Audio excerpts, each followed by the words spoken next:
Well, it took a historic impeachment to get the Fox Texas trio in person. Guys, what do y'all make of the first 2 days of this impeachment? All right, let's start with the much vaunted motions to dismiss. And look, no doubt Paxton took a beating on that. The margins were big. He didn't really get close to winning any of them. And the margins were large enough to where if you're looking down the road and trying to read the tea leaves, they don't look good for him. But you can't read too much into those tea leaves, because that may have been just all political positioning. Go and say, all right, let's hear this, and then kick it down the road later, right? Well, there's a lot of talk about the so-called forgiveness doctrine, right? And how that was the safety valve for all the Republicans. Doesn't work with my wife. Won't work here. Oh, in the wow! county. Let's keep it. It works just fine with the right wing of the GOP. Right. Who do you think has more to lose in this right now? Who has more at stake? Is it the senators, or is it Dan Patrick, who's the governor in this? I think the senators. I think this trial is not just about Ken Paxton. I think the Republicans in that chamber are on trial, and that decision was going to be made at a ballot box. Is their decision already made, Greg? Look, I'm gonna quote Patrick Svitek for the second time. This is a legacy-making moment for not just the lieutenant governor, but for the entire chamber over there. They've got to be shown to be the high-minded, fair-minded, I guess seasoned lawmakers and statespeople that but can be it go fair, to the party? fair, it goes to the fair party too, arbiters Greg, right? of the evidence. Well, look, I mean, we have to remember, and Dan Patrick said this is a political trial. It's not a criminal trial. And so some of this already, they're coming in with their beliefs. I asked Brad Smith this, do you think there's one Democrat who may stray? Will the Democrats be united in their decision, or will one stray? I mean, that's a real laughing question. stereo, right? Goose egg, none. No way. Okay, so the first star witness from the prosecution, from the impeachment managers, was one of the whistleblowers. Yesterday was a little boring, but day two, things got personal. He started getting a little testy with Tony Buzbee. Did Buzbee do his job in this case on day two? Yeah, it was like watching paint dry on day one, wasn't it, guys? I mean, it was hard, and that's on Dan Patrick. He really was grinding this out slowly. Come on, giving the oath to each individual senator. But yeah, things really kind of kicked up today. Look, Jeff Mateer, to me, had a lot of credibility. He's a rock-ribbed, dyed-in-the-wool Republican who said this was just going too far. Now, Buzbee made the argument that he jumped the gun, that he didn't get all the facts before he blew the whistle. And I think that Buzbee was pretty effective at making that argument today. Said, you said that you tried to talk to the boss, but you pulled the trigger and you got seven guys to go with you, and that's where we got the term, you tried to stage a coup.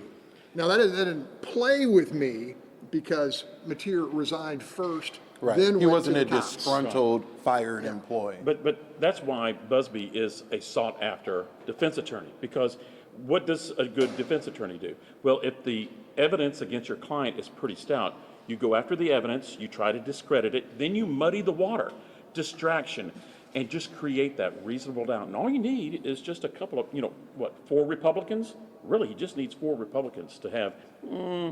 I think the big thing, and Greg, you and I were talking about this earlier, it's that nonprofit, the article of impeachment dealing with the nonprofit.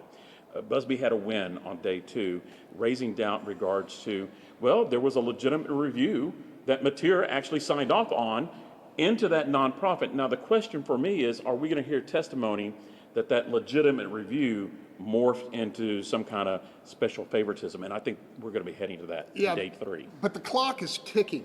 We've got a time limit here, and it may be that the prosecution just buries their dead on that first article and moves on because they've got much stronger articles to put their chips on. And there only has to be one article of impeachment to convict. So we know that 16 are apparently going to be heard.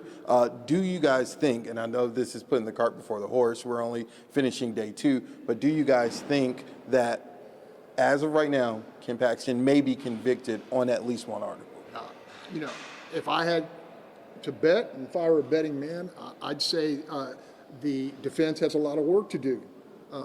I'll tell you this, and because you're both gentlemen of the South, the fact that Ken Paxton made his plea, didn't even make it himself, Right, didn't talk, and then bailed out of the chamber, leaving his wife to listen to all this stuff, that's bad form where I come from. Optics didn't look good yesterday afternoon. Him not showing up today, certainly really bad optics. Now, you quoted our good friend Patrick Svitek with the Texas Tribune. I'm going to quote him too. He said, watch out for the curveball, and I'm going to throw this curveball. And Busby made a huge point about this on day 2.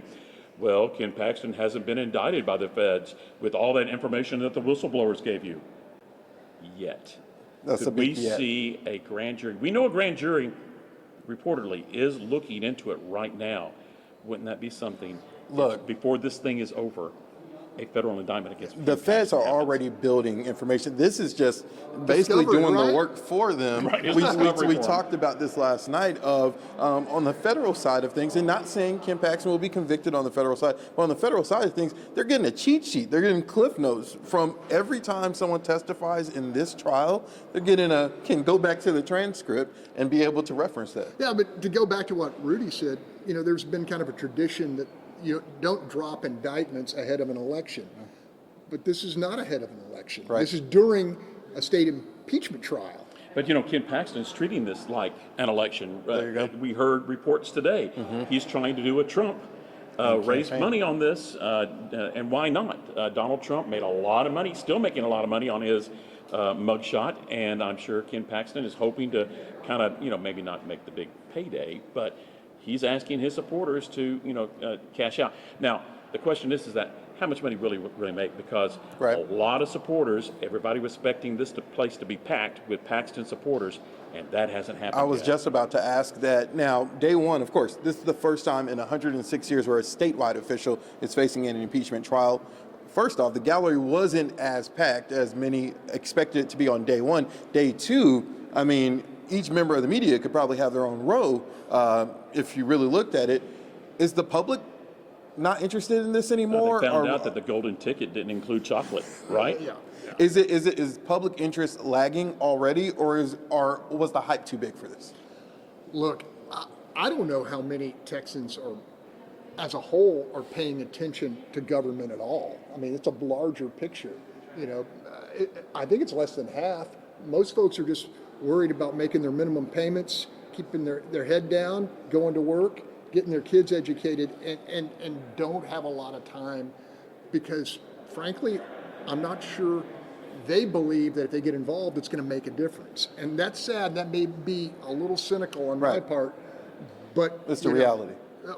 What's your personal sonar telling you? Well, regardless of how you want to mince this, Ken Paxton was reelected under this cloud of doubt. Now, the full details, not necessarily so, but does he still win reelection? Maybe so, because that's just the nature of our political picture right now in our situation.